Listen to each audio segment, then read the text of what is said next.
Hello friends, welcome to friends blog Raju চাষকে সবাইকে স্বাগতম জানাই। তো আজকে বৃষ্টির পরে মন খারাপের জন্য বাড়ি থেকে একটু ঘুরতে বেরিয়ে গেলাম, বাড়ির কাছেই, খুবই কাছেই, যেটা হচ্ছে দীঘা যাওয়ার মধ্যেই পড়ে। ঠিক আছে, তো নন্দকুমার হাই রোড থেকে দীঘাগামী বাস স্ট্যান্ড থেকে দীঘা যাওয়ার পথে 7 কিলোমিটার দূরে হলদি নদীর তীরে অবস্থিত জায়গাটি। তো আমরা এই মুহূর্তে ঘুরতে চলে এলাম, বাইকে নিয়ে যাচ্ছি। ঠিক আছে, তো তোমরা দেখতে থাকো ভিডিওতে। তো তারা যারা নতুন রয়েছে তোমরা চ্যানেলটিকে সাবস্ক্রাইব করে দাও। তোমরা সাবস্ক্রাইব করলে, কমেন্ট করলে, লাইক করলে আরও ভিডিও বানাতে মোটিভেট হই। তো তোমরা প্লিজ চ্যানেলটিকে সাবস্ক্রাইব করে দাও, পাশে থাকো। তো চলো দেখতে থাকো আমরা কোথায় যাচ্ছি, কী বৃত্তান্ত যাচ্ছি, কেমন হয়ে যাচ্ছি। আর যারা কলকাতা থেকে আসছো দীঘা যাওয়ার পথে, তো তোমরা অবশ্যই জায়গাটা একটু দাঁড়িয়ে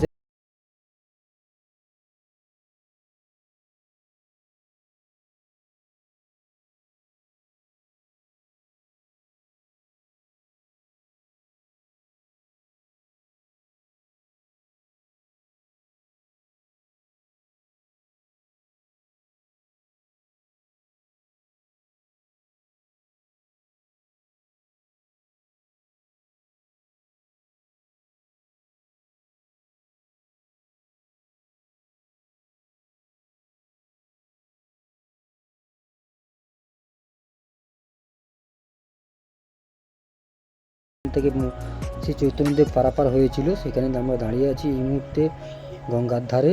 তো দেখছো এটা হাইওয়ে ব্রিজ। ঠিক আছে, এটা হচ্ছে গাড়ি নিয়ে যাওয়া যায়। আর এই সাইডে দেখছো তোমরা যে ট্রেন দীঘার যে ট্রেনগুলো চলে এই ব্রিজের উপর থেকে যায়।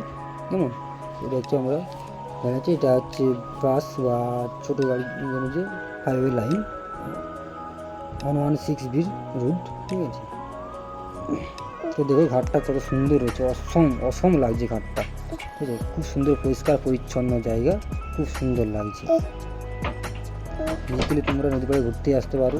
ঠিক আছে, আর যারা দীঘা যাচ্ছ তোমরা একবার এখানে নেমে গঙ্গা মায়ের দর্শন করে যাবে।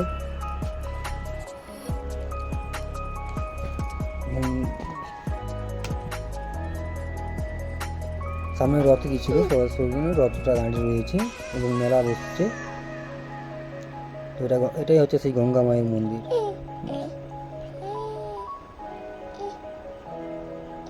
তো তোমরা এসে গঙ্গা মায়ের মন্দিরে পুজো দিতে ভুলবেন না। আসুন পূজার দিন এখানে কোনো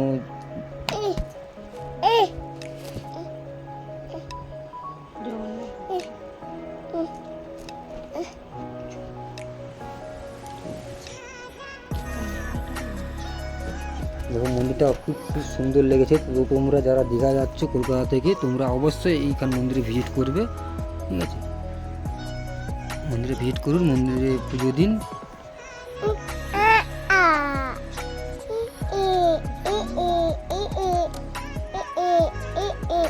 যে রথযাত্রা উপলক্ষে রথটি দাঁড়িয়ে রয়েছে এখানে তোমরা দেখছো। তো সামনেই রয়েছে পার্ক রয়েছে, এখানে বসে তোমরা কিছু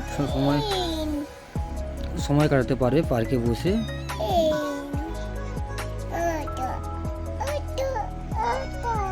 যারা চ্যানেলটিকে সাবস্ক্রাইব করো নি এখনও, জলদি সাবস্ক্রাইব করে দাও, পাশে থাকো, পাশে বেল আইকনটা দিয়ে দাও। তোমরা কমেন্ট করো, লাইক করো, তোমরা লাইক কমেন্ট করলে আরও ভিডিও বানাতে মোটিভেট হবে।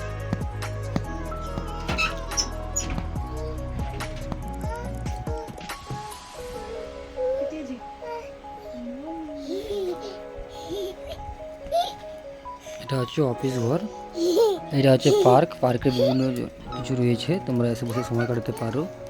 তো মেলা চলছে বলে এখন পরিষ্কার পর্যন্ত আছে একটু, দেখছি ওখানে সবাই সময় কাটাতে চলে এসেছে। তো তোমরা এসে সময় কাটাতে পারো কিছুক্ষণের জন্য।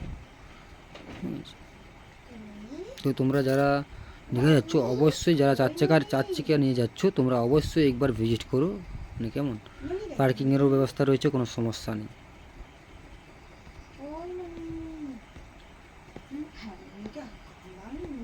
সবশেষে বলবো তোমরা সুস্থ থাকো, ভালো থাকো।